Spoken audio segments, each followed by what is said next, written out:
Position of secondary maximum. Similarly, as we have studied that path difference will decide that we will have the maximum or minimum.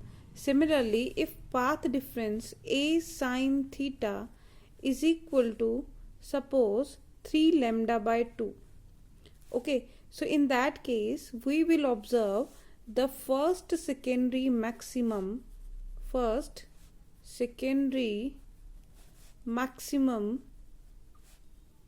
at the position. Okay, let us understand how this will happen.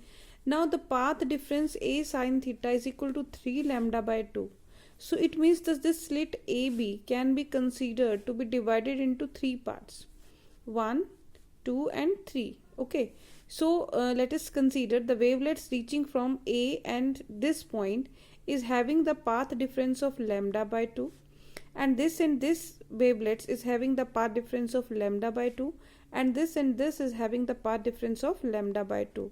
So basically these lambda by 2 when reaches to the point on the screen will overlap, will interfere to produce the destructive interference, but only this much portion is left. So we can say that due to this lambda by 2 wavelength we will obtain some brightness over the screen, and this corresponds to the position of first secondary maximum. Similarly, if path difference a sine theta is equal to 5 lambda by 2, in this case this screen is assumed to be divided into 5 equal parts, right? 1, 2, 3, 4 and 5. Okay, so 1, 2, 3, 4 and 5, and we can assume that the wavelets reaching from these 2 points is having the wavelength path difference equal to lambda by 2. These two is having lambda by 2, these two having lambda by 2, lambda by 2 and lambda by 2. So accordingly these lambda 2 interfere to produce destructive interference, these two interfere to produce destructive interference, and we are left with only the single half wavelength which corresponds to the some brightness on the screen, and we can say that constructive interference is obtained. So again we will be having a secondary maximum, and we can say we are having second secondary maximum. So in general we can say that if path difference a sine theta is equal to 2n plus 1 lambda by 2, then we will have the position of secondary maximum on the screen. Now we have observed that the diffraction pattern obtained will be like this, means in which the height of secondary maximum goes on decreasing. Now what is the reason? This could be easily understood from this point, that when the path difference is 3 lambda by 2, in that case this portion was visible for the light to pass through, and hence intensity is brightness. When the path difference is 5 lambda by 2, only this much portion of the slit is able to send the disturbance, to send the secondary wavelets to interfere, and hence intensity reduces. Similarly, for the next secondary maximum, the slit will be divided into 7 equal parts, and the portion of the slit which is producing the constructive interference has been reduced. So that is why the intensity is reduced in every step. So these are the position of secondary maximum. Width of central maximum is basically given by this distance, and in definition we can write that width of central maximum is the distance between first secondary minimum. This is the first secondary minimum, this is second secondary minimum, this is third secondary minimum. Similarly, this is first secondary maximum, this is second secondary maximum, this is third, and you can see that the intensity goes on decreasing continuously. So what is the width of central maximum?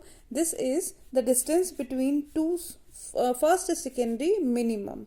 Okay, now for if P is the position, P that we have shown over the diagram is the position for first secondary minimum. So we can say that A sine theta is equal to lambda is the position for first secondary minimum as discussed in the previous video.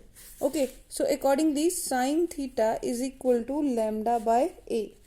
Right, now this was the slit in the diagram, this was the lens, and this was the screen, and in between we are having another lens L2.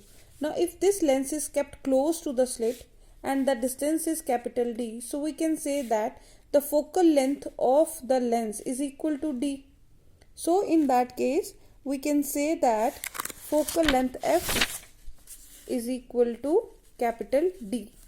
And if we want to find out sine theta, how would we find out sine theta? Now this angle was theta in the diagram, this angle through which it get deviated. Okay, so this is the angle theta. Now this was x, position of P and the position of central maximum, and this is D. Okay, so accordingly we can get the value of sine theta. Now sine theta or theta is equal to arc. Okay, arc upon radius. Arc is x, radius is d. So we can have theta is equal to x by d, which is equal to, from this expression, is equal to lambda by a. So we can have x is equal to d lambda by a. Okay, now what is x? X is here the position for the first secondary minimum on one side. Similarly we can have the same position on the another side also, right? Since if we are having first secondary minimum at this position, similarly we are having on the right side also. So we can say that if theta represent the angular width, half angular width, so 2 theta will represent the angular width of the central maximum. So we can say 2 theta is equal to 2 theta. From here we can get the value of, this is 2 lambda by a. 2 lambda by a. This is known as angular width of central maximum. Okay, similarly if we want to find out the central width, now central width from the first secondary minimum on the left hand side is x, so total will be 2x. So accordingly 2x can be calculated is equal to 2d lambda by a. So this is our the width of central maximum. So this is all about the diffraction. If we are having colored light instead of monochromatic light, we will be having a colored pattern on the screen.